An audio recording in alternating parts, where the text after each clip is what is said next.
Farcry5 is a huge open world game, but we never really got a good look at the whole map of this first person shooter. During my recent play session of Farcry5, I captured the full map and will tell you everything you need to know about this world, and we look at the amount of missions that are included and way more. So if you enjoyed that, then a like would be super appreciated, and let's go! The map of Farcry5 is divided in multiple regions, 3 big ones and 2 smaller ones. Let's start with one of these smaller ones, shall we? So like in other open world games from Ubisoft, you start out in a relatively small area so the game does not overwhelm you, so you kinda get the hang of it before you are thrown into the big open world. We saw that in Ziwa, for example, with Assassin's Creed Origins, where you could first do some missions before going into the big world, and the same goes for Farcry5 as well. Without spoiling anything of the really awesome intro, you first have to complete this small section of the map by liberating an outpost and completing 4 missions as you see here, and after that the resistance meter is full and then you can leave the island and come in one of the 3 big regions called the Whitetail Mountains. But really at that point you can go everywhere in the world and tackle the missions you want. What gun or Fang for hire do you want to save first? Just go to that location with the icon of the person or the animal you want fighting by your side and you unlock him or her. When you hover over these icons you hear a short message from the people at the location, so you kinda know what's going on. It's Ray at the pumpkin farm.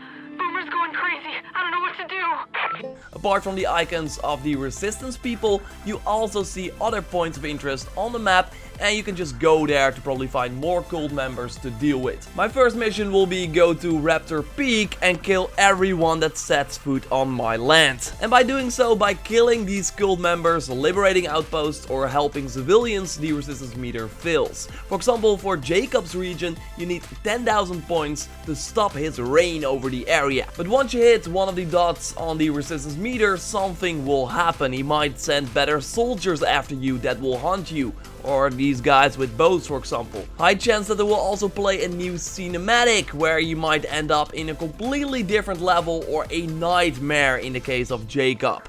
I completed the first dot in Jacob's region and I already was curious to know what would happen next. I think the same will happen for the other family members as well. So the higher the resistance meter, the more dangerous the area becomes because you will find more elite soldiers that are after you.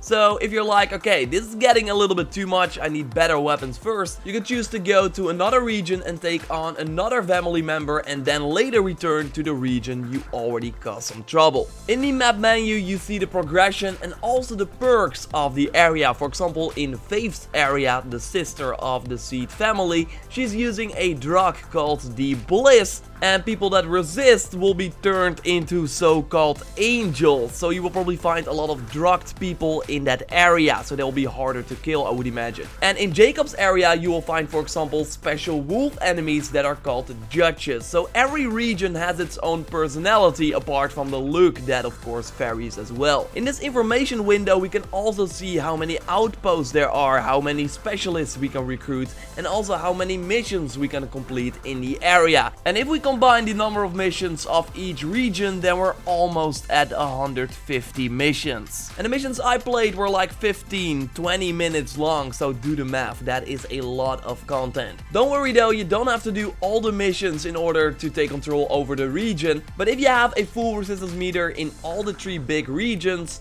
then you're ready for the real boss of the game, Joseph's Seed, in its own little region above the starting area. It seems like a rather small area. I think this will just be one big final mission to take him out, but again, how to get to that point is up to you. Which region do you conquer first, etc, etc. And no, these are not spoilers, because when you enter the game and look at the map, you can immediately see all the things I show you here in this video. So once I got control over Raptor Peak, I will probably save the people that I want in my party all the time, like Jess and maybe Cheeseburger, because he has some nice perks to keep the fire on you and stuff like that. And then just move up from there, probably just complete one region and then move on to the next. That is my plan right now. It will probably be totally different when I get my hands on the game. Farcry5 launches on March 27th on PS4, Xbox One and PC, and I'll have way more content about the game from my PlayStation coming up. And of course, I will cover the game a lot around launch and beyond. So totally subscribe to stay up to date on everything Farcry 5. Check out my recent video taking a look at all the outfits in the game, and drop a like to support the channel. I will speak to you next time. Thanks a lot for watching and goodbye.